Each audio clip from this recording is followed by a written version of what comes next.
mbote le susu bande ko balandi ya to komo wapi ndenge to mesana ko kuta na biso na bino esengweze anga ko mona bandi ninyo sotu ya to komo wapi place masolo ya malamu makambu ya solo ba information magazine kaka be awo lelo to ko solo masolo nini lelo to zak awa liboso na bino poto solo masolo etali mboka Congo biso nyosu to yebi ndenge mboka na biso sa sekwe na makambo etali ba nouveau animateur ya seni na avenir ya seni seni oyasika oyezali ezalaki ya kone ndanga nde abandaki kokamba yango siko ekomi ya ndeko na biso kadima tokobeta masolo ni mokolo ya lelo tokolobela makambo oyo ya avenir ya union sacrée tokosola masolo ba élection ya ba gouverneur et vice gouverneur ya mboka na biso Congo mokolo ya lelo nazanga mokote naza bongo elongo accompagné na ndeko nanga l'accent benda ya déblonnage. Bonne santé? Non, ça va, on est là. Et c'est beaucoup que les téléspectateurs bon mais ça ne va pas être pour na resombi ki makanisi kotalisa na kolele nini ba imboka ba ko banza pour na développement mboka na bango nazana esengo ya ko animer émission le mona avec. Merci mingi ndeko na l'accent benda invité na biso principal ya mokolo malelo ya moi 3 sujets pour éminer de pesibino ezali bongo les sénateurs excellence monsieur l'ancien gouverneur excellence sénateur actuel ya mboka na biso Congo Denis Kambai Mbote Didier Mbote l'ancienne merci Nebo et na siège na biso à Grand Kassai awa Boto Solola comme vous le savez na sali mikolo belé on a comment répondre à l'invitation des journalistes parce que sollicitation est à ma casse. Sollicitation est à ma casse, il y a pas sollicité, ça fait plus de 3 mois. Pour ça, on a une émission. Dans tout ce temps, il y a beaucoup de pour la responsabilité, moi, en plus aussi, deuxième argument, au-delà, il y a cahier, le programme très très surchargé. Deuxième caractère nanga ya koboya kolega na ba émission sur le bon azomona ke o nazolo ba national ba yango déjà kala donc yango na mo ba prophète politique mal compris o nazolo ba ndelo na loba yango déjà kala mais soki toke na ba archive to kundoli o nyo sur national ba mona ke o izo sale mais ça ma déjà voilà mais je voulais vous honorer bona bondima rendez-vous na bino surtout na émission na biso na chaîne na biso to komo wapi toza biso nyo zobana bakolo lopango donc ma propriétaire à Congo donc congolais de père et de mère moi et tobo ya rozana na bino isati voilà la raison pour laquelle na vie que non na yo kabino OK kabiso abato rompi to kosola masula mboka Congo ozakale za benga excellence sénateur ancien vice gouverneur de na l'aise au bien président de Grand Kassai il y a makambo belé président Grand Kassai président Navita, président de Judoka, président de l'association Ebele. Donc, président, il y a ancien Pauline Inspiré, il y a faculté. Président, voilà. Tant monsieur déjà, l'obikuna président de la République. On est dans Nzambé. Si côté, pour le moment, nous accompagnons notre frère, son excellence monsieur le président de la République, dans le mandat en 2023. Pour accompagner une soit des engagements aux zones associées si na 2028 pour le deuxième mandat voilà. Si na 2028 pour le deuxième mandat avenir ya union sacrée donc comme on a biso nyonso noir sur blanc makambo ko lekana ba etando weekend na ba télé na ba radio scène politique na bino yo zana na kata na nzungu ba sage ya grand lebula biso benga assemblée nationale biso na sénat assemblée nationale tout monde makambo to ko lekana mboka na biso komo avenir nini ko pesa mais loko ba bengi union sacrée na linga sukolo ba avenir ya comportement ya ba politicien mais mon seul combat c'est que nazo soutenir une vision de Kontamboka et rabeta kimbela lisolo ya union sacrée je suis là pour nous accompagner na kata masolo mais mitema ya ba toto éviter bino mo bozomona boza ba journaliste bozomona ceux qui sont vrais na union sacrée mais ceux qui sont pas vrais aussi na ba obe ba décider ba dans ba big na papier yoza mutupamba biso boto solo kana nzambe ezaka bongo donc je n'ai pas trop de commentaires à faire sur l'avenir surtout que naza angelo de la mitema ya batute mais souci na biso que notre son mo kontamboka na vision na ya union sacrée to komisa mandat na été na suka to pesa ebe deuxième mandat en tant que leader d'opinion en tant que bateau bazali na kata union sacrée sincèrement mpona koaccompagne bakonzi ya mboka moto na moto akoti na union sacré na bacalcule na babulu na ye biso mpe masolo eza kaka ke fallait to accompagner yango en tant que président ya Grand Kasai d'abord, oui en tant que leader d'opinion incontestable eza na Kisasa eza na espace à Grand Kasai. Merci. Ok, leader d'opinion incontestable. Incontestable moto ko yango ati. Oui, mais c'est la terre. On ça va émission na batutu au tala ba vie mais on va faire émission pe na Denis Kambai kenda ta na Kisasa kuna ko ta ba nerombu ole kana barabara benga Denis Kambai bato ba ko balu ba ko tala mais otanga ba kombo musuma ba ko tala ngo. On comprendre au que debe côté ba atana malueka ata wapi côté ko kende il y a des noms na mboka oyo soko tanyango ya kilo ya kilo parce que nzamba sunga poto za la que nous sommes voilà dire comment tout misa mingi de donc on a limite solo là je suis là union sacrée Ezraki FCC cash ça les union sacrée lelo dozo mona format mususu ya politique et fongwa misusu ekomi FCC susu FCC la muka na be église ba sangani susu to comprendre des thèmes comme yango do éclaircir population à Congo nazara una de tuna bango oyi ba kombo bato bazo sala je préfère ne pas être porte-parole ya ba kibudi nenge ezali vraiment je suis fatigué ya continuer ko loba donc ya ba biloko mususu autre baga des alliances contre nature. Des alliances contre nature. Vous expliquer la population de au Monigé, Oyona, Oyoba, au solo là. Bon, bah, la politique en Boga, il y a des réalités, mais la vérité, elle est comme nous, on a bien déjà. Et je me comporte comme tel. Par rapport à la réalité, on a bien. Ça n'a rien à voir avec la politique. Les Arabes ont été ma béga. Pour telle raison. La raison, on a bien déjà. D'où et Kenge Velom, tout le temps, parce que tout pouvoir vient de Dieu. Mais il y a aussi des alliances contre la nature. On va expliquer vraiment tel va développer. Donc, il va comme on a retourné à la porte, on a attendu, on a expérience politique au Bénazanango. Honorable Denis Kambai, oui, Larsen. Toko d'abord un style de déboulonnage. Tu comprendre d'abord ma camp parce que il faut te déboulonner le système. Grand Kassai, ça ne va pas. Ce que espace Grand Kassai, jusque-là, ça ne va pas. Il y a des voix qui s'élèvent. C'est pourquoi il faut tout le bélango pour déboulonner ma camp. Nasuka, pour le but que non, ils ont mariage contre la nature biloko wana. Mais tant que il y aura ça Omar Rabito donc FCC la Moga bani tant la bilo on est ba sangane be église te wana to zo ngelango est-ce que c'est normal kasi te wana to le temps le mariage contre nature mais tant vous allez FCC cash na kati FCC na cash moi ma calmer on a ba koto nga Denis Kambai na sénateur kanga ya longo ti na 2023 Denis Kambai est sénateur élu sur la liste de PPRD, la Tchaïwanaise. Donc jamais on a changé parce que c'est constitutionnel. Mais nous avons soutenu l'idée de Mokonzamboga, il y a une union sacrée, ce qui est clair. Voilà. Via plateforme plateforme banane. Il y a bien des sénateurs. Mais PPRD ça na kati FCC. Na kati FCC. On a gagné au tournoi. Oh. On a un porte-parole à FCC. Président, Bokabwana Joseph Kabila ndengeni. Bokabwana est-ce que vous allez ensemble ou bien au Longwe? Parce que il faut la question à l'union sacrée. Donc on a dû répondre donc moi la le comprendre.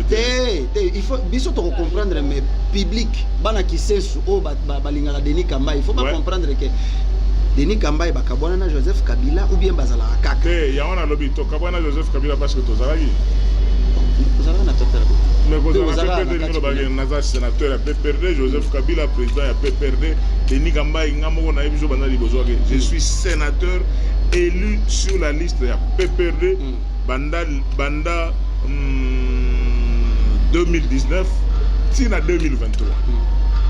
Après 2023, il y a son Mutuna. Voilà, c'est clair. Donc on a répondre à tu comprendre que honorable Denis Kambai a lundi descendant Makile parce que Fachibe Azabuna bon. On a lobby un discours archaïque. Et aussi ma soute pour tout le monde va tirer ma sache sur on va remettre bilo sur Fachi Bakasaya baza plein kuna l'autre dans la petit frère dans la prison dans la petit frère c'est un Kasaya Jacques Ndala et le Francis Kalombo dans la Moïse Katumbi azo beta bilongo donc il faut pas l'on a idée le Kasaya c'est un homme indépendant d'esprit neti ngande nazali na zo beta biso na za président du Grand Kasaya. Il y a un digne fils de l'espace du Grand Kasaï qui est devenu président de la République. Bien qu'il soit président de la République, il y a 26 provinces, mais moi j'ai un contrat sociologique. Un contrat sociologique et politique vis-à-vis de l'espace à Grand Kasaï. Vous comprenez? Donc on a un niveau, il y a une polémique. Je ne suis pas venu ici pour nous parler de l'IDPS. Non. Nous parlons de l'IDPS parce que l'IDPS est un communicateur, est un secrétaire général capable de remettre dans le solo. Augustin Kabouya que je salue en passant, on va mettre solo à IDPS. Kitoko. Vous comprenez? Solo à IDPS, Augustin Kabouya. Mais si on touche à un seul cheveu, il y a 10 fils descendants de l'Empire, de l'espace du Grand Kasaï. Comme Moïse Katumbi, il y a des dignes fils, il y a un grand Kasaï. Bon, on a offenté, pardon, retirez l'eau, on a très rapidement, retirez un mot, retirez un mot. Comment l'espace à Katanga? Bon, Katanga,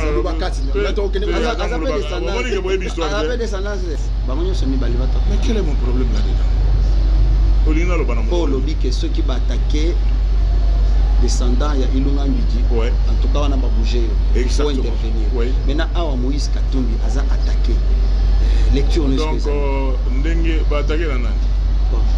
Va attaquer Moïse Katumbi ni de père ni de mère descendants de l'empire de Ilunga Mbidi. Ok. La descendance de Ilunga Mbidi est un empire. Vous comprenez? Comme vous avez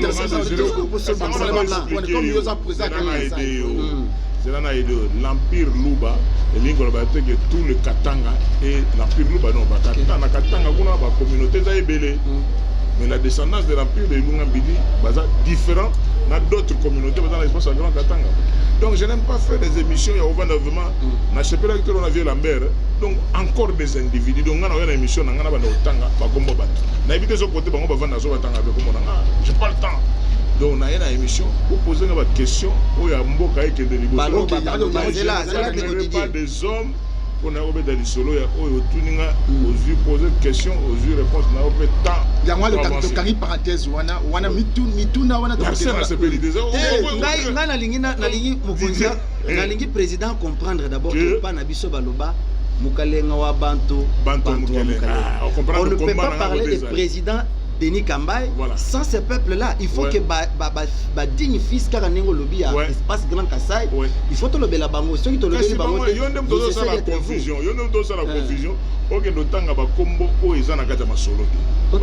Bon, tout nawana. Voilà. Denis Kambaye, il y a Kabila, Bawela Nini, Nini, ou Azor reproché à Kabila. Na souka émission. Encore des hommes. Tu connais pas vie encore des hommes. Mais sans les hommes politiques, on le na souka. Na moni kuto neti bolanda histoire na nga très bien ti. Na wela elo côté na président de la République sortant, na ta wela ne elo côté. Mais na boya nde ba méthode ya bana mai otobo ba yo coordonner FCC ne ba yo kumbela masolo. J'étais le grand défenseur de la coalition FCC Cash parce que nayebi que no bitumbe bele na kati mboka na biso eza ya biso na biso boyeje ba mindele ba na kati ba to ba lingi mboka panzara ba na kati yango soki bana mai na biso to otolela ba na kati masolo ba landaki président de la République sortant à l'époque a lobby que no problème autoza nango to ko bunda contre ba impérialiste. Mais je ne suis plus président de la République. Le président de la République s'appelle Félix Antoine Tshilombo Tshisekedi. Ça, c'est le président Joseph qui l'a dit. Mais elle va se réaliser. Vous pouvez comprendre que non, toujours l'Assemblée nationale. Toujours l'Assemblée nationale. Mais il y a un président de l'Assemblée nationale qui est Lipe Matitana. Oh, il y a que notre premier ministre, il est du PPRD. Mais ceux qui c'est le gouvernement. Mais sur le président de la République. Donc il y avait Kiboudi trop dans ma union sacrée, na cash. Donc sincérité, c'est cette sincérité où on vend la région, marche. Tout est parti de là. On vend le message, l'objet de marche des institutions de l'État, âge, 55 ans, plus de 152 kilos. Donc, la marche. Bon, il faut expliquer Bana. bana naki marché ya nini donc je dois expliquer à mes enfants ça tous les parents tous to polisi bana j'avais vu systématique you know ba stratégie ne bazo kumbela ba biloko yo ezaka motema mabe c'est pas de cette manière ici qu'on peut avancer parce que moi de bonne fois je me disais biso bato doit élu sur ba liste ba PPRD auto na masolo ya FCC te ba kopesa pe temps na bande ko na biso baza na masolo ya cash to coaliser na bango to kumbela masolo coalition FCC cash la logique que biso to beta déjà autant d'années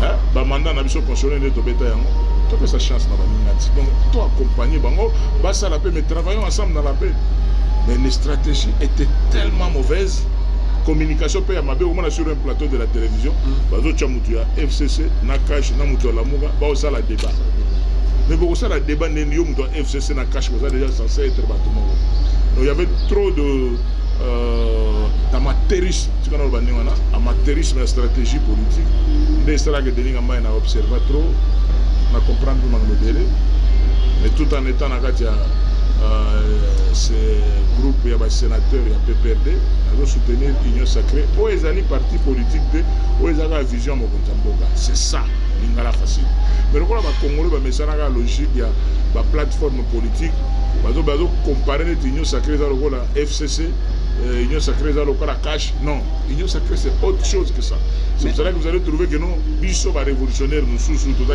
belé ba député et sénateur il y a FCC auto kumbela masolo to accompagner vision ya union sacrée ya Mokonzamboka mais on a beaucoup de union sacrée ya Mokonzamboka na vision ya bino les autres na mutunda moko à votre disposition Didier oui président na lingo répondre sincèrement na motema oui bien que na lobaka toujours vérité oui oui pour au moins ko batumso baka na télévision ba tindi bango kende ko ba ah boyo kutanga na ghetto oui donc boyo ko poser ba question to poser toutes vos questions pour vous avez bi botu ya ba réponse na bino oyo ko uta na motema OK ça na oyo ba congolais nyos ba ko landa poser ngo vous avez réponse na vitesse bozali bongo bozalaki FCC ne bozali ko FCC na cash bozali coalition na bino na minute to ko le baboyawa les na courant politique munene uti ko botama les six basa na marche à kafu eza bongo bandeko na biso ya ensemble pour la république eza bandeko na biso ya lamuka ba Martin Fona ba Muzito eza pena ba grande église ya mboka o muzabo yango muta protester azate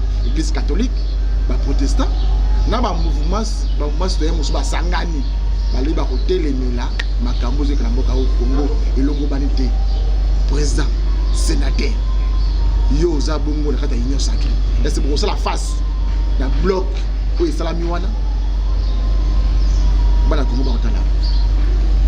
Didier, je crois que Ozo Lingara na loba parce que yanga liloba ezaka tellement kilo que ezala la bombe atomique.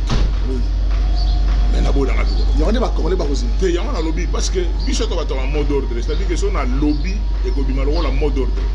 Aboyi ko loba to ta la comédie en ndenge ezokende. Parce que le problème c'est que les gens ne comprennent, les gens ne connaissent pas la réalité ya ko pelisa moto, le comportement ya ba pyromane.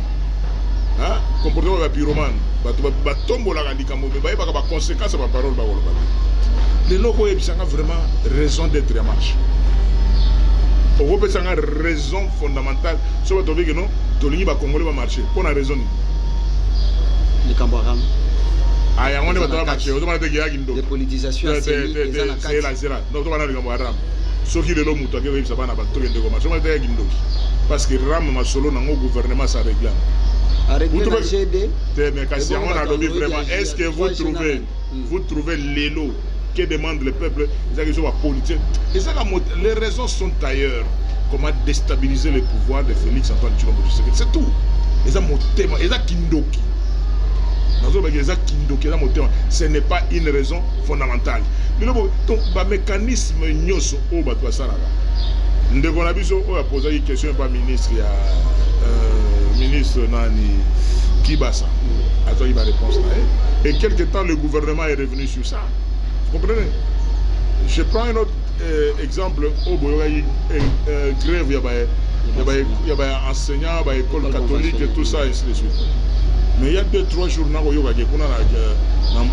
il semble que mais pourquoi avoir d'abord cassé? Pourquoi avoir cassé insécurité, vous comprenez? Tout se comporter comme tout le monde civilisé. C'est-à-dire qu'il y a un problème, nous avons le mécanisme constitutionnel autour de la Parlement. Pour ce que je sache, l'Assemblée nationale, comment un homme civilisé doit se comporter devant telle chose. Première raison, il n'y a rien. Les lots, les Congolais, tout marché pour la dame. Vous comprenez? Il y a un mouvement citoyen, tout ça, mais ce que je dis, il y a l'église, il y a comment Fantomas à Nassima. Vous comprenez? Fantomas à Nassima.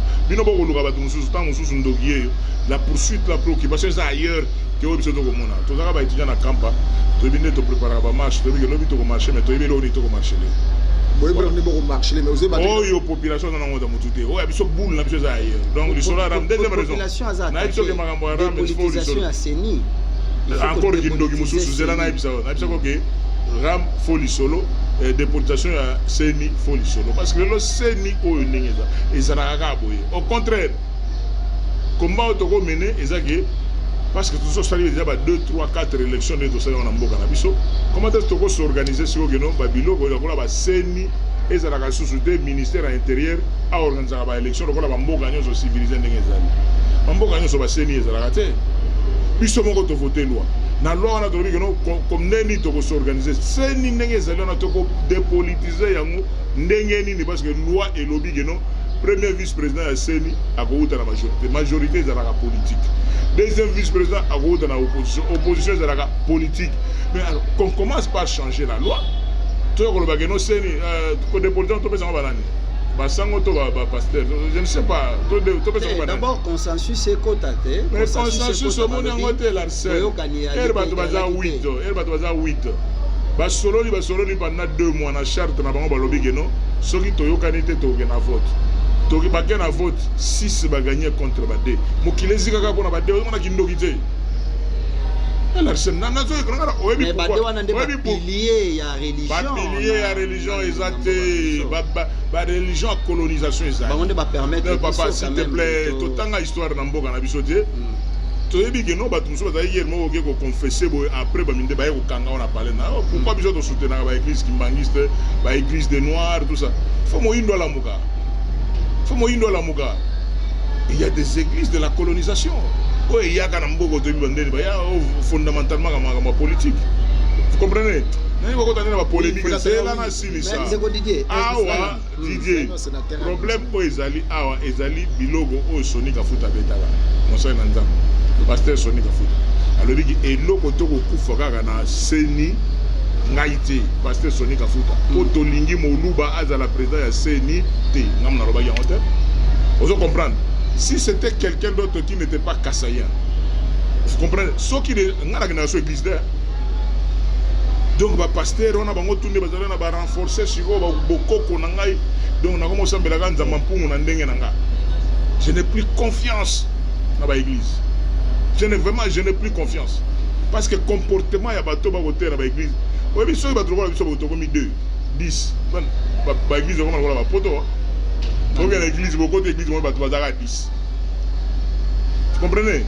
Pour que l'église, il croit encore que bato ba côté na l'église ba comme na bango 1 plus hein na bonheur moko boye mais sikoyo biso lo to ko timbe la maman to comprendre que non na église bonzambe zati na église na mokili pareil na église bonzambe zati ça pose problème ce ko kele ba église na poto que partout ba église est comme vide ba église est comme vide parce que bato mi qui va comprendre déjà ma comme ba église. Comment voulez-vous que nos bino bato sambela ka bato ko lobaka bolingo boko que nos sala réunion ndenge soni ka futa lobi que no biso to sali réunion na biso to lingi moluba kindoki. Vous comprenez? Boko si on a l'église au côté yanga nini o lingi ngati. Je ne viendrai plus na kenda ka sur l'église te. OK, président, voilà. Sénateur. Ouais. moi mutu na musu ezali boye parce que ozaka na makambo ya avenir ya nyonso ke membo koti makambo oui tozokende kuna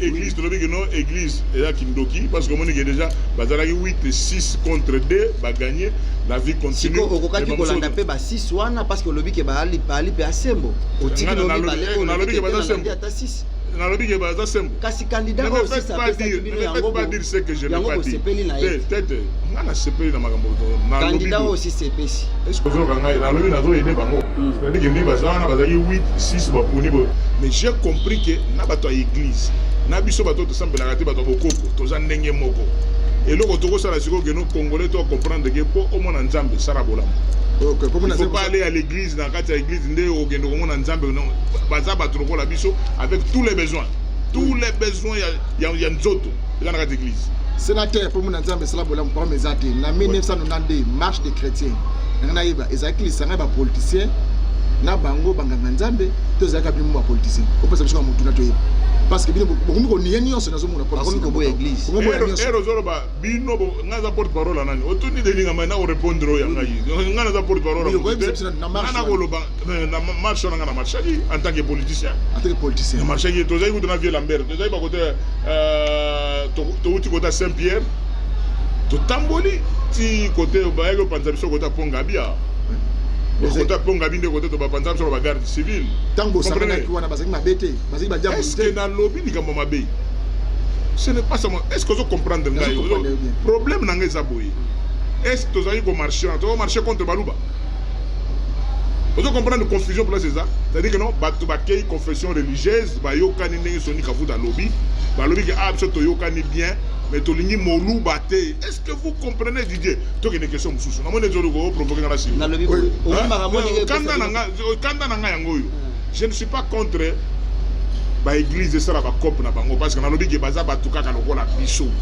avec les mêmes besoins il y a bien matériel bonzambe na kati na ba église bonzambe ate baza bato avec les mêmes besoins comme nous les politiciens tout ndenge zali mais ce qui me choque ya ko mona ya ko yoka ndenge soni ka futa lobby et logo toko wela kuna na bango seni to lingi moluba te c'est là le problème vous voulez que je parle de là moko kanda et Mathieu le bébé kanda te na yoki somo la scène kanda te mais na yoki somo ke discours na bi manaka de l'église na yoki somo ke discours na bi manaka de l'église pona yebi na ke plusieurs fois na Rwanda nzamba salinga mo grâce na kenda kotala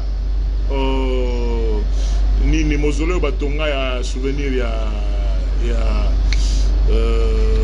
génocide ya Rwanda kaka ba discours abo kuma nakata ba église to lingi ba utu te ba utu bazaba nani ti basango ya kota Rwanda ba osala ba pasteur ya kota ba politicien ti na ndenge génocide komaga vous comprenez c'est ça ma crainte il y a indexé école moko boy c'est ça le combat n'est pas dans tout ce qu'on est en train de chercher surtout sur le plan des compétences ba CV ya batunyo so bazaki ba candidat kuna CV ya ndeko na biso Denis Kadima Elia Kiango vous comprenez par CV na expérience dans élection CV ya Kadima Elia ki ba CV en mais mabe ya Kadima dans tout ça c'est quoi pour azaka muluba est-ce que bande konanga au moins nous on a ni le sur la DVD parce que où les gens ne comprennent le problème parce que le soka zalaki muto azaki présenté par bande konanga protestant pour azam mulubate ou bien azaki présenté par bande konanga wana alinga za la saint yende mosanto mbana misaki CV Akadima Eliaki pe CV ya biso CV Akadima Eliaki pe CV ya Denis Kadima Elia ba CV ya batunyoso bien que bande ba la biso est-ce que olingio conseil ça polémique na lobby na zo répéter 100 fois Nathalie Caméra na que CV ya Denis Kadima Elia ba CV ya tout avançons. OK, moi ma question na mukulu sa poupé CV Akadima na lobby na tango emi omoni na comprendre omoni mikolo vient na mbera hotel bino et bon to robeta lisola politique nazo sepela na vie na aibi oloba te po bo uti ngamu te za poto uti kuna te via aibi oloba soki muto aibi omoni biloko na bino oyebi biloko na bino ozomona ke no match ezobeta na bien oyebi ke Neymar aibi bale lokolo za muto tendance mususu ote abeta nini Messi aibi bale ondima te Christian ngana muto Barcelone oyebi ke na petit na Moi, on a comment aussi les gars, on a Paris Saint-Germain Zobeta. Donc il faut qu'à Paris Saint-Germain a pour la pourquoi parce que Messi à l'au côté de la maison Barcelone a Paris Saint-Germain. Donc quand c'est ça l'homme. Mais comment va jouer autant facilement comment va Messi autant facilement. Il y a un policier Congo honorable à faire comprendre bisoka tant batangi kombo Lambert Mende a problème ezalité mais quand même tuna nanga ezabo. Par exemple dans le que nos vieux à lobby boy. Voilà. Pourquoi vous venez dans des émissions avec des noms de gens? Na bana kotanga ba na sa publicité na bango vraiment. Ça te beti solo Lambert. Ba komona nga na parler na bango te nga na mesara na nga. Na za awa. Soki bango ba osala ba émission batanga ba komona nga batanga libre à eux. La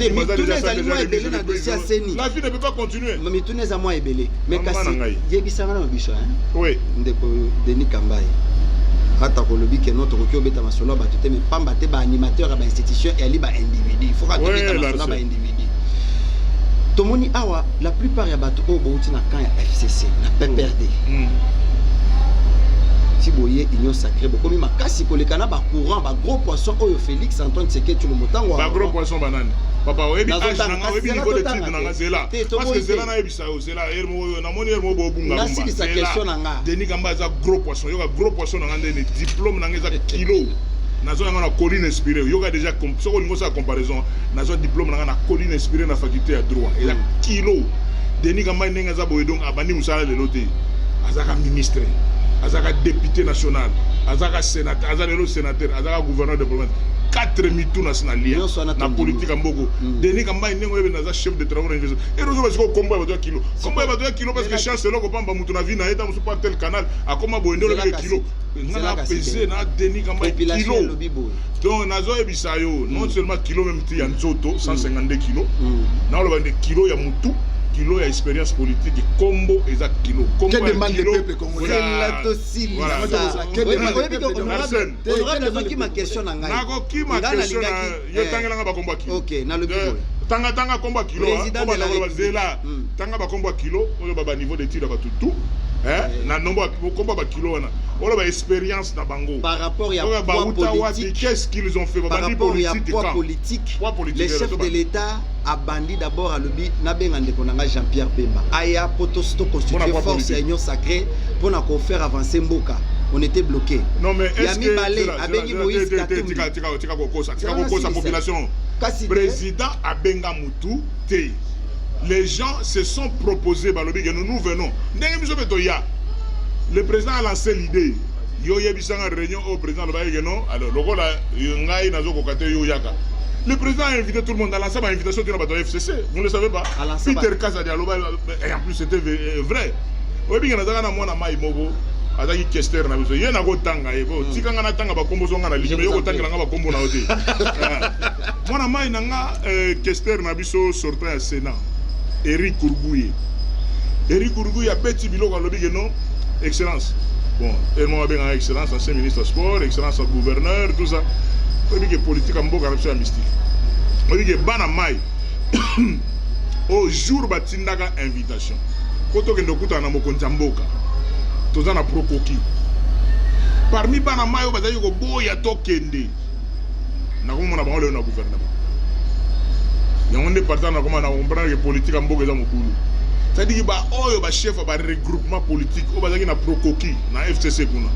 Baboya invitation à Vitoko Kendete, président de Robin Sabisote. Mais là, il y a un gouvernement. La Sénat comprend. La politique en Boka, parce que Mikolo, il y a la vérité. Il y a Denis Kambai, Lambert Mende, Nani Moïka Sanji, Nani Moussousou, Nani Steve Mbikai, Bokomi ba pire Tshisekediste que pur Kabila. Il faut pas confondre les choses. Pire Tshisekediste, pire Kabiliste. Non, il faut pas confondre des choses. Je reviens sur ce que vient Lambert à Lobby. Olingi émission nous sommes dans la vie à Golobakeno.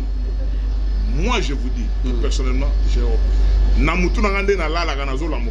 n'ai aucun problème avec les FKD. Mais je soutiens la vision de l'union sacrée à Mokonzamboka. Parce que Mokonzamboka n'est pas à ça. Il n'a pas de problème avec le président de Mixon. Bango 2, ils n'ont aucun problème. Mais le problème, c'est à quel niveau animateur. Tous ceux qui se disent, ils sont débat. bisonde balie bisonde bato simbibo bisonde bato simbibo c'est eux qui n'ont pas bien géré la coalition FCC cash baba beti mal mabe za ba joueur vous comprenez ba coach ba bisonde bo tambola bo beta mais bo komi na terrain bo beta biloko mususu vous comprenez donc ngana mi lobelanga moko na porte-parole je salue le gouverneur Ngoïka Sanjan passage, je salue Steve Mbika en passage, je salue Vieux Lambert, nous sommes Vieux Charles Poto. Non, comment il faut que tous ça défendre dans lobby solo ya union sacrée. Pourquoi au Lingika donc il faut la pire kabiliste, pire moubutiste, pire non, tous ça pire ya batute, pire ya ba idée. Vous comprenez?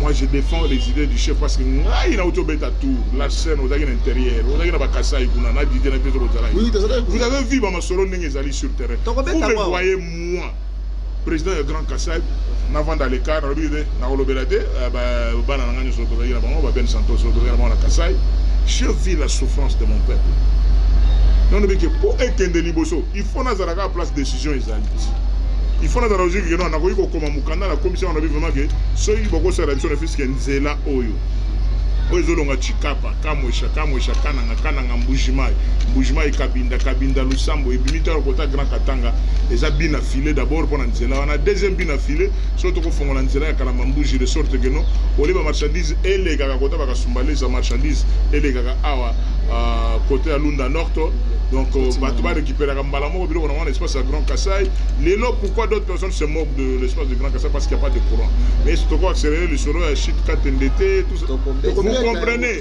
c'est ça le combat que j'ai mais dans un combat il y a batouté na minute oyo comme na dossier ya Seni vrai dossier to lobela siko Seni yango Seni oyo bande ba contestation boyu tozona eliki ya que est-ce que Seni na lobby Seni en 2023 élection ça le malade lobby Seni oyo ezanga contestation na mboko ezana teme oyo abino boyo yango na lobby est-ce que Seni oyo ezanga contestation na mboko ezala ti oyebi vous rappelez Seni à liboso zaka ya sango malman osomona sango ba contester na basango mais akufa ba kundie gaga na église ba sango na sepela kana monseigneur à côté na bango côté zo kota ba beni wona a bête église catholique biloko donc il y a sakana kate donc ote papa bo débrouiller côté na biso koto to soutenir allemand yo ga archevêque a auto beta be biloko véritable sango po yebi masolo kope ndenge zali po batunde bazali eza bapasteur basango ebele baza na bapangi bakwea na lola te bauta likolo bakwei te babotama na bato ils ont des familles ils ont des cousins si c'est un cousin si c'est membre de famille soki azali wana tout va bien wana lola efongwami mais beni butembo basango kote kuna babwakisa biloko wana basoutenir na bango sango mususu malumalo vous comprenez donc contestation à Seni et bandi les lotés ezalak ezali ekozala ka toujours ekozala ka toujours muto ozala parfait a ozala te OK l'unanimité autour de intérêt ezala te parce que yo esoko lingi rouge muso lingi bleu muso voilà les goûts et les couleurs oyebi que tango kotanga bango abe malumalo voilà ngoyi mulunda contester nanga contester contre grave batine ozotanga bongo basana ba martyr o batine ba cimetière contestar on a zoloba likolo mitema babe ya bato likolo mitema babe ya bato est-ce que le nom vous reprochez s'il vous plaît tika ba raccourci dangereux na lobi boy vous reprochez na kadi malelo parce que on a lobby on a reproché la ligamoni Didier parce que to chaki sango mobimana sultan wa les sakabatu communion wa za célibataire malumalu mais ba contester na ba sango mususu ozomona mokili ngo za mokili ka isala te soki sango ba contester ye na ba sango na kadi mangani mdo ya kimbangiste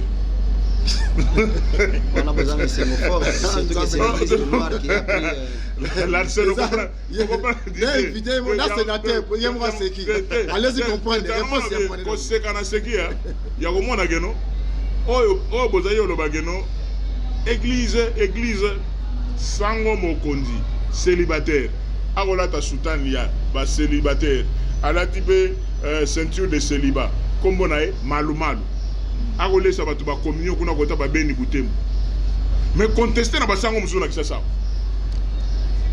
avantage ya Malu soutenu par ba diocèse na ye on comprendre biloko ndenge ezali mais siko vous croyez que ndenge basango bazali na ba pasteur bazali il y aura un seul juste oya kondima mokili mimba à l'unanimité que oyoka les gens de moteur mabe les gens ne veulent pas qu'on avance bazo avancer les gens ne veulent pas avancer kadima na batu na ebotie parce que bazo mona ke batu nyonso o bazo landa kadima na sima balobaki il faut seni ezala dépolitiser. Qu'est-ce que tu entends par la neutralité à Seni? Neutralité à Seni. Ils ont bâtonné bami bango de ba o bache bango kuna. Oui, bien que master nanga Didier Modiz nani Dit Moniz. Collègue nanga kala ya tongo ba depuis 2006 à l'Assemblée nationale. Il y a bimaka côté à Tchango, biso do bimiko ta ba moamba. Suka na opposant. Membre ya Lamuka. Ana kata masolo.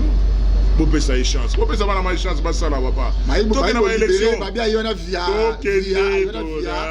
Mais le Cameroun ne ba c'est la président Kakasa.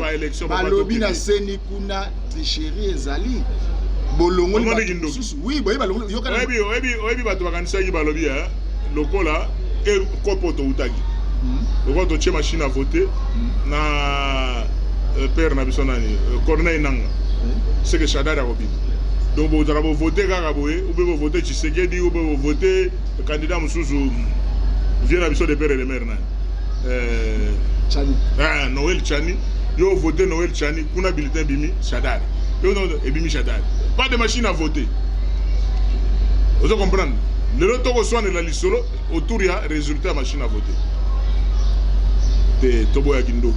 Tolingana, na sepeli na l'isolo chairman Jean-Pierre Bemba nenga betele ngala be to bon ça c'est que nous pouvons arranger to bunda de sorte que surtout 2023 to kana mapona mi to banani bazali banani to bunda makambo ko le kala bande musu ba sepelité musu lisanga ya bana basi bo so mona mwasi moko a représenter bana basi nyosu ya Congo na c'est oui bi shiko mabe na odidie ozo ba ke bosi on dirait wo mona nga na kati côté ba sanga ba réunion ba est-ce ba politicien ko la obi ba o ba gérer Congo na e ba ka place maman le kala kate papa ele kate ndenge obi na bureau ngwa Seni à part dit tout Moniz na Denis Kadima par rapport à Combo comme ça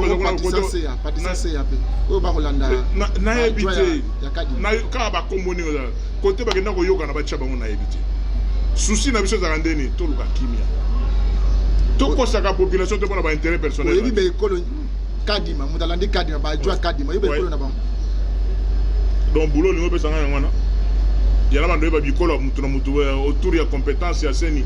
Il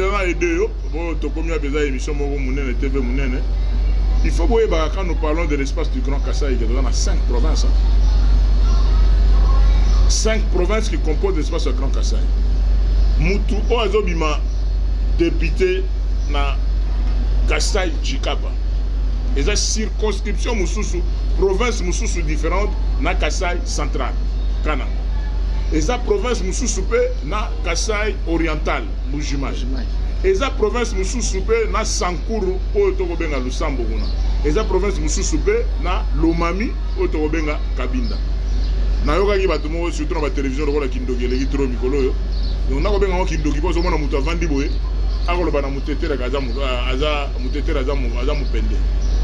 Pour comprendre que non, na Kasaï kuna ba pende bazali, ba choko bazali, ba kuba bazali, ba kanyoka bazali, ba luba bazali, ba lulu bazali, ba songe bazali. Donc bikolo eza ebele. Mais seulement quand on dit qui veut noyer son chien, l'acquise de rat. Mais souci dans que non, soki lelo lisolo ko si la terre rapidement de 2023, to ko mageno ministère de l'intérieur a organisé la élection. Bien que géopolitique est respecté, technique. Géopolitique est très respecté. Denis Kadima. Mais aujourd'hui, on va dire que Seni biso Kasai central dosade. Mituna na ngani. On va Seni biso Kasai central dosade. Kasai est engagé d'abord Grand Kasai. Mais est-ce que Grand Kasai est la province, est espace? Parce que quand Herbe est sur Grand Kasai, il ne faut pas confondre Grand Kasai comme une province. C'est un espace où la province est un regroupement, il y a une province. Wana Toboite. Oui. Denis Kadima.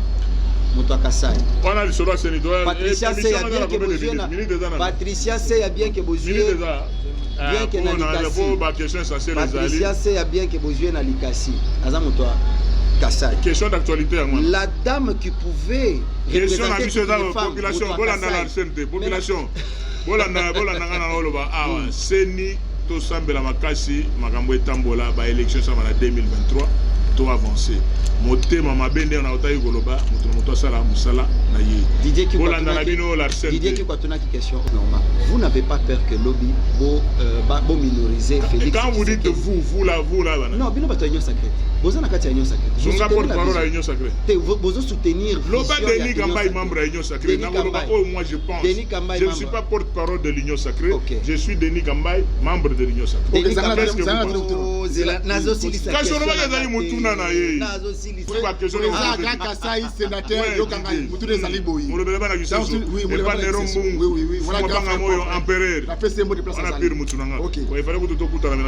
c'est ça FCC wana bozana union sacrée FCC wana boke ko sangana le 7 oyo bozo la marche contre mande ko muso FCC boye la service pardon sinon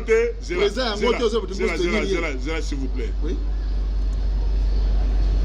lobaka bien ko ce qu'on va leader d'opinion FCC beau ça dit que au moins na réunion ba FCC wana no beau ça dit beau wana on a ba Denis Kambaye na kati vous comprendre pardon Changalès Nazali FCC sénateur élu sur la liste de PPRD mais je soutiens à 180% président de la République mais oui il va adresse na bango te oui ba tongo te baloba makambo kana ni mais sénateur je soutenir chef 100% chef de l'État 180% chef de l'État comme ezati bozaka ta union sacrée bande ko mususu oya bino oyebi bango te to kama na bango ati bango kuna bazalaki na jour basala déclaration les 6 bazo bima oui il adresse na bango te bino boina c'est bon en secret président de la République ko essayer to ndengeni mission de ngeli kaka mutuna moko wana soki bato bako encercler président de la République pour des raisons yokoloba kende ko luka bango ailleurs na lopango te OK vous allez village Grand Kasai élection il va vice comprendre déjà côté na komeli dans comprendre est-ce que comprendre na pas son réponse c'est que non na répondre yo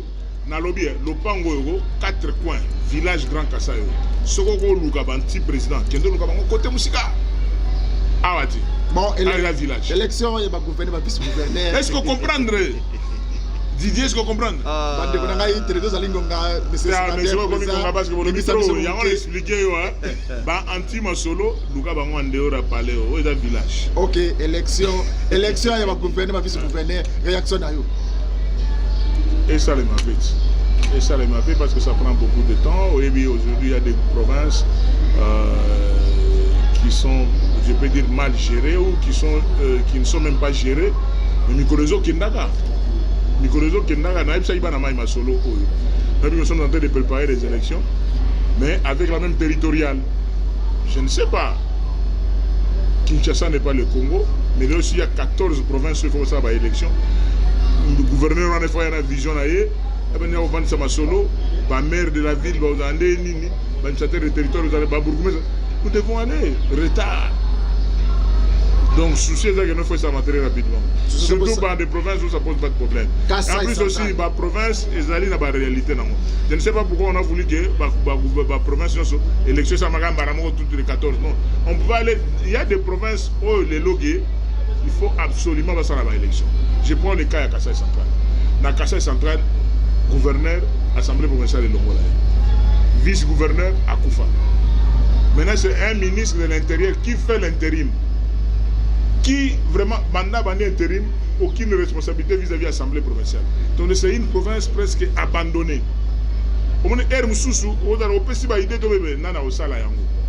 peut pas rester comme ça plus d'une année. Tout ça, qui perd? Qui perd? La population est en souffrance, la difficulté est. C'est pour cela que moi je dis, conseil n'a rien à bouquer. Les Araïs qui sont au niveau du gouvernement, la province où ils ont posé problème 2, 3, 4 passer à l'élection. 2, 3, 4 passer. Pour qu'on avance. Mais si on a 14 provinces dans le même sac, Non, c'est parce qu'ils avaient d'avoir un problème. Il fallait passer ça Makambo Seni. Tombé quand même Makambo à province. Ah, le roi est dans la réponse. Mais dans la réponse, on a dit qu'on a le big et non pas s'organiser. Problème. Pas s'organiser, va se rentrer rapidement. Problème est athée. Si vous êtes dans la province à Kassai Central, s'il faut parler d'un profil, parce que vous allez qu'un gouverneur dans la province. Oui. Vous dites moi, la réalité, moi, Mingi de ce côté-là. S'il faut parler d'un profil, il y a gouverneur ou Sengeli, pas pour la province à Kassai Central, surtout parce que vous devez maintenant vous adresser à la député provinciaux, base à la responsable, il y a choix Barosala. Profil, il y a gouverneur qui peut proposer qu'on a développement province à Kassai Central. Non, il y a un profil à proposer, pas débrier. Notre souci est que la population peut se retrouver très rapidement. Oui, tout le monde a tout conseil. Vous comprenez? Quand tu vas dire non, tout ça, c'est que je demande. C'est que très rapidement, une province martyre, où le monde passe, où tout le monde a comment on ne peut pas accélérer très rapidement quand on a un gouverneur, rassembleur, projet de développement, c'est des choses que nous disons tous les jours. Mais pour le moment, on a un profil, il faut les araboyer. Bien que l'unique ça conseille, si les gouverneurs quand même il y a solo à Robima, ceux qui ont le cas après qu'à l'équipe gouverneur, mais en naviguant à Otala Denis Kambaï, il y a combien de télévision à Salamini pour qu'il réussisse. Au moment opportun, et la Robima n'a pas le village. De CHTK Tende, président Kagasai. Il y a un biloko de Lubumbashi, et qu'il y a Malembe pour être le Oyo Kasai. Mon ami, tu comme c'est bien. Vous allez voir, c'est bien. On a ABC honorable, Eliezer, que c'est bien très mogoya. Il y a mis Baleya, mais biloko tout fait ya. Troisième déjà. Souci n'a biso égalité que tout le monde train y. Souci n'a biso que non est comme en réalité. Vous comprenez? C'est ça, nous sommes ensemble, je félicite l'idée, merci beaucoup. Vous allez penser les Senghor parce qu'il y a des notables, monsieur Kassai Central, où ils vont diriger Nayo, vous allez me content qu'ils n'ont pas été associés dans l'affaire. Non, quand à la société, ce n'est pas un problème de réalité que non, les Cambo comme en réalité. Et là, qu'est-ce que je vais dire? Attends, Corbeau, oui, mais groupe, non, pourvu notre objectif est de réalité. Associé qui va tout dans la raison na politicien kala na ko tra détail on a été associé ou pas associé volonté à bateau mais sous volonté nga population et se retrouver na makambo pour na ndila kala mambushi toujours na beta yango déjà li solo beta ko déjà solo mais yoki ke c'est la ministre national akendaki kuna na Kassai Central a fallait si ba député provincial nyonso ayebisi bango aza contre ndila wana ce que Salami et pour casser l'avantage de la province Moussoussou. Donc, la recette, il y a province Moussoussou. À l'objet Boye, on a mis sur député provincial. Les députés provinciaux à Kassai Central, eux, ils vont voter comme sénateur, heureusement, Boye, peut-être à quel niveau ils sont longs et Metamagi, mais ministre qui nous a dit, on a validé le rôle de c'est un ministre sorcier, ministre Ndoki, à quoi le bâtel, il a parce que c'est toute notre vie. Nous avons regretté d'abord que nous avons la réalité que nous avons des députés, professeurs, ministres, Mokobo Kingandi. Nous avons dit que nous avons vraiment heureusement, ils ont dit solo dans les réseaux sociaux. Mais si c'est une réalité, si on a eu comme ministre, et s'occuper de dossiers, on est vrai. Ce n'est pas parce que Binomo Bozalaka, Boyokani Zalakate, bien que bien que Obunda on a unité. Voilà. Là comme Larsen n'a pas raison les Ginangaï. Vous avez totalement raison. Kozanga Bomoko na bisope, il y a on doit profiter comme la Bible dit, un royaume divisé contre lui-même ne résiste jamais à l'attaque de l'ennemi. Toyebani, toyebi oyo abunda kana ndenge ya équipe. Et bien, nous sommes Dieu sur terre, la vérité. C'est là le problème. Je pense que l'exception de l'image. L'activité phare, ils ont un vélo. Na mabanga touchola. C'est ce qui est. Il y a un activité phare. C'est à côté de Oyo. Kasi on a lobby. Bon, au Babylone, Oyo Denis Kambaï Atika na Kassai Central lobby. Ne touchez pas mes ouins. Kuna toyebi ke Denis Kambaï succès le seul gouverneur. Ne touchez pas mes ouins. Denis Kambaï na Kassai Central ko toucher. Nous avons que Denis non, Kambaye. mais l'arsène, pardon. Naboy aussi Mamoto. Naboy aussi Mamoto. C'est-à-dire que non, Denis Kambaye na Kasai central. Babenga ne touchez pas mes oins. Bayebi que Denis Kambaye na Kasai central. Pacificateur. Na ville ya Kananga, le seul gouverneur. Ne touchez pas mes oins. Ça nous pouvons l'avouer devant la caméra que Denis Kambaye est parmi Fofana Robo Yangate. Fofana Robo était petit frère pour Brahebi. Fofana Robo. Oui, que population barabanda qui réclamer sur le fait que aux alaki à proximité na bango ceux qui sont dans problème Denis Kambaye akoya. Mais tout le ba quand même pour le développement province on a plus que bateau c'est développement ya province ozo mona geno. Otala ke banzeleza akala. Denis Kambaye kaka ninga tika banzela wana. Monument ya mukenge buste ya mukenge shabantu. Place etikala na développement salité ezaka salité ville les propreté et dédé. Il y a pas eu un plus après que Denis Kambaye akuti yango atiki yango ka bongo. Rien. Denis Kambaye a donné le sourire au Kassai. Donc on appelle ça oh Jiben de Gonanga on appelle ça bilingue. Donc on appelle ça Kassai bilingue. Erto comme une équipe na Kassai central en janvier 2018. Les gens dormaient sur les molli les côtés. 18h nous avons parlé d'insécurité.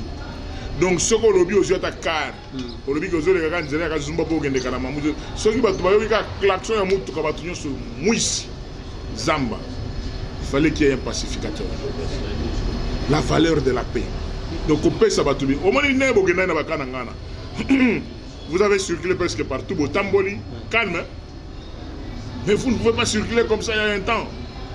Avant qu'on arrive dans, on a dit que non, donc si on retient insécurité, ça arrive pour Kimia, Mabundimi Ibora Kimia, Yami Balé, na lita qui peut pour Anzara parce que Denis Kambaye na komagi na Kananga, na kuta kisaka sima na $45. Mais Denis Kambaye a longo a tiki kisaka sima na $14. Bondi magape batu. Le leo ça valeur combien? Na zolo ba na longo longo kisaka sona Egypte. Mais kama sango. Ngana zolo est-ce que togo yokana? Bola nane magam na bilo na obeta. Na obeta que non pacificateur a tiki na mboka. Deuxième masolo Denis Kambaye na kuti sac ya ciment na $45. Denis Kambaye a tiki sac à ciment na $14. Sac à sucre na tiki na kuti on a $136. Denis Kambaye a tiki on a $36. Vous comprenez? Batol. Tout ça avec Boulga, il y a ouverture, il y a route de la paix, Karambambou. Donc on a tiki. Donc on quitte ça à niveau parce que ce que je sais est que la période de la crise, ça a été pour ma sangue, ça a été comme ma sangue, ça a été comme na vous avez été le aventurier politique, nous sommes dans la lipe, ce que je sais que j'ai donné la joie. Au moment où on a même ba fête, ba kuka, même ba boisson, ils ont na na golia na gomela. Babenga be babesanga comme papa Kaison. On comprend. Elle va pas ko la Thompson na mike ozaki pas tante nanga. Tante Mona Lisa, une des grandes femmes d'affaires on a Tchébé qui est collègue de l'Onagata Sénat. Mais la plus ça secret mo en Angola au ba benga ba Kaison. Ba Kaison na ba gros poisson na mututo avec 1000 francs à Rolia Kaison na 500 francs à Rolia Kaison na. Mais o ezalaki que non ba poisson na mboka na biso ko ozongani ba Thompson na ezali likama. Donc, sur le plan bilan, le coach a donné une comparaison. Oui. Est-ce que Lelo, Nini O Denis Kambaye a kokaki ko sala pendant que abanda okana ko sala na province à Kasai central pour na otika loko la cadeau pe monument mais sala ngota regretta pour na ni na longo avant mais et salemate à longo avant. Oui. Il y a Liboso stade à Bachar. Stade de jeunes à Katoka. Donc on a bandi battre stade parce que stade on a depuis banda et Moulamba depuis baba les beta mara ils a na ba gradente ezali kaka no zala makasi kana mulai na yo po tala bale ne zala makasi na mulai na po soko za mutura tayi lokola Ben Santos lokola Ben Santos po il faut au wela oza Liboso soko na match na retard au moins na match ça to za na kamango beaucoup na bazala na mwa ou bien ogeno mata na mir. Mais si on a tiqué là, il y a un système de gradin. Avant de commencer un système de pelouse, ça va mire. Mais dans le long, dans ce stade, en tant que sportif, il y a un souci. Souci, donc, on a bandé, on a oué, ça peut même faire une érosion à l'hygiène. Parce que l'érosion est au 4 en deux parties. Donc, il y a au 4 à côté, il y a un qui pour le centre-ville.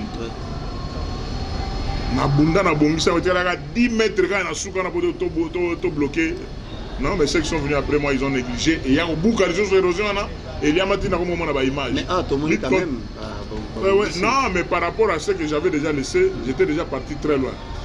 L'argent que j'ai donné, il y a construction, il y a nouvelle ville autour, il y a Kalamambouji, la cité de l'espoir. De sorte que l'activité, au moment où on a Kasumbale, au moment où on a Kalamambouji, na Kasai.